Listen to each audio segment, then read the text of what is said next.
Welcome to my channel. ಇವತ್ತೊಂದು beans ತಗೊಂಡಿದ್ದೇನೆ. ಬೀನ್ಸಿನ ರೆಸಿಪಿಯನ್ನು ತೋರಿಸ್ತಾ ಇದ್ದೇನೆ. ಈ ಥರ ಇದೆ ನೋಡಿ, ಫ್ರೆಶ್ ಆಗಿರುವಂಥ ಬೀನ್ಸ್ ತಗೊಂಡಿದ್ದೀನಿ ನಾನು. ಸಬ್ಸ್ಕ್ರೈಬ್ ಮಾಡಿಕೊಂಡು ವಿಡಿಯೋವನ್ನು ವಾಚ್ ಮಾಡಿ, ನಿಮ್ಮ ಫ್ರೆಂಡ್ಸ್ ಫ್ಯಾಮಿಲಿಗೆ ಶೇರ್ ಮಾಡಿ, ಸಪೋರ್ಟ್ ಮಾಡಿ. ವಿಡಿಯೋ ಇಷ್ಟ ಆದರೆ ಲೈಕ್ ಮಾಡಿ, ಕಾಮೆಂಟ್ ಮಾಡಿ. ಬೀನ್ಸ್ ಎಲ್ಲವನ್ನು ನೀಟಾಗಿ ಕ್ಲೀನ್ ಮಾಡಿಕೊಂಡು ವಾಶ್ ಮಾಡ್ಕೊಂಡಿದ್ದೇನೆ ನಾನು. ಇವಾಗ ಚಿಕ್ಕದಾಗಿ ಕಟ್ ಮಾಡ್ಕೊಳ್ತಾ ಇದ್ದೇನೆ.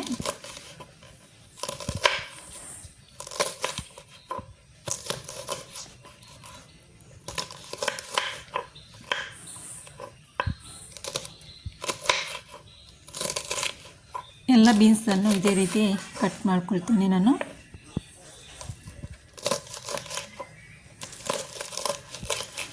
ತುಂಬಾ ಸೂಪರಾಗಿ ಬರುತ್ತೆ. ಈ ರೀತಿ ಒಂದು ಸತಿ ಪಲ್ಯ ಮಾಡಿ ನೋಡಿ. ಫಂಕ್ಷನಲ್ಲೆಲ್ಲ ಮಾಡ್ತಾರಲ್ವ, ಅದೇ ರೀತಿ ಬರುತ್ತೆ. ನಂತರ ಒಂದು ಮಿಕ್ಸಿ ಜಾರ್ ತಗೊಂಡಿದ್ದೇನೆ. ಇದಕ್ಕೆ ತೆಂಗಿನಕಾಯಿ ಪೀಸಸನ್ನು ಹಾಕ್ಕೊಂಡಿದ್ದೇನೆ ನಾನು.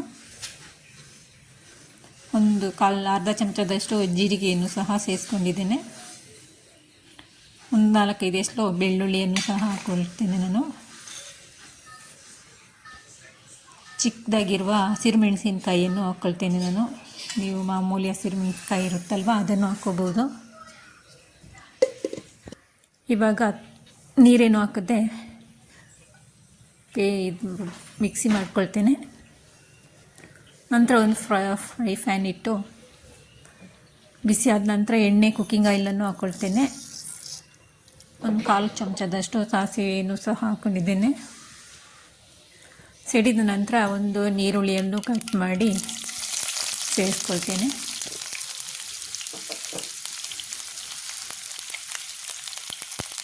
ಕರಿಬೇವಿನ ಎಲೆ ಫ್ರೆಶ್ ಆಗಿರುವಂಥದ್ದು ಹಾಕ್ಕೊಂಡಿದ್ದೇನೆ ನಾನು.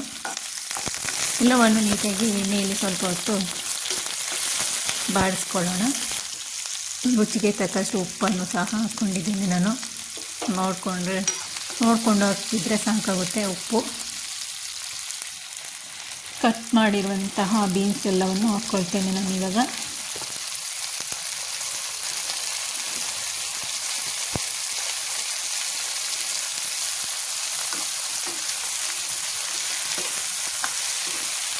ಎಣ್ಣೆಯಲ್ಲೇ ಸ್ವಲ್ಪ ಹೊತ್ತು ಫ್ರೈ ಮಾಡಬೇಕು. ಬೀನ್ಸ್ ಹಸಿ ವಾಸನೆ ಹೋಗೋ ತನಕ ಫ್ರೈ ಮಾಡ್ಕೊಳ್ಳಿ.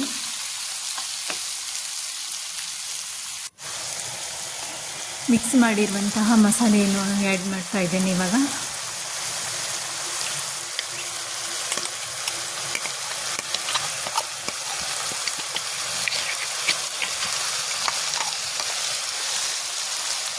ನೀವು ಒಮ್ಮೆ ಈ ರೀತಿ ಪಲ್ಯ ಮಾಡಿ ನೋಡಿ. ಸಿಂಪಲ್ ಟೇಸ್ಟಿಯಾಗಿರುತ್ತೆ. ಇವಾಗ ಒಂದು ಮಾಡಿ ಒಂದು 5 ನಿಮಿಷ ಬೇಯಕ್ಕೆ ಬಿಡೋಣ. ಎಣ್ಣೆ ಸ್ವಲ್ಪ ಹೊತ್ತು.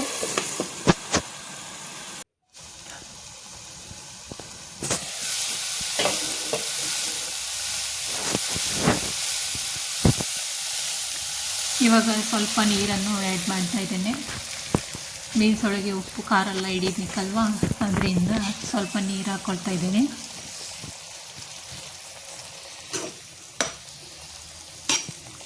ಮಿಕ್ಸಿ ಜಾರ್ ತೊಳೆದಿರುವಂತಹ ನೀರನ್ನು ಸಹ ಆ್ಯಡ್ ಮಾಡಿದ್ದೇನೆ. ಸ್ವಲ್ಪ ತುಂಬ ಏನು ಹಾಕೋದು ಬೇಡ, ಸ್ವಲ್ಪ ಹಾಕಿದರೆ ಸಾಕಾಗುತ್ತೆ. ಬೀನ್ಸ್ ಬೇಗನೆ ಬೇಯುತ್ತೆ, ಎಳೆ ಬೀನ್ಸ್ ಆದರೆ.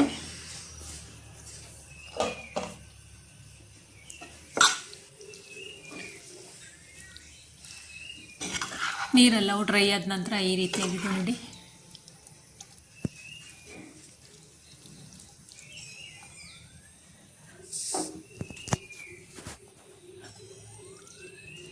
ನಿಂಬೆಹಣ್ಣಿನ ರಸವನ್ನು ಸೇರಿಸ್ಕೊಳ್ತಾ ಇದ್ದೇನೆ ನಾನು.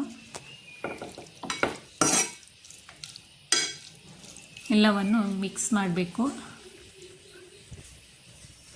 ನಂತರ ನಾನು ಇದಕ್ಕೆ ಸಾಂಬಾರು ಸೊಪ್ಪನ್ನು ಆ್ಯಡ್ ಮಾಡ್ತಾ ಇದ್ದೇನೆ. ಇದು ಬಿಸಿ ಅನ್ನಕ್ಕೆ ಸೈಡ್ ಡಿಶ್ ಆಗಿ ಉಪಯೋಗಿಸ್ಬೋದು. ಅಕ್ಕಿ ರೊಟ್ಟಿ ಜೊತೆನೂ ಸರ್ವ್ ಮಾಡ್ಬೋದು, ಚಪಾತಿ ಜೊತೆನೂ ಸರ್ವ್ ಮಾಡ್ಬೋದು.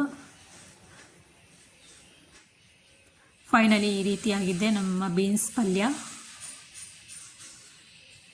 Thank you for watching. ಎಲ್ಲರಿಗೂ ಬಾಯ್.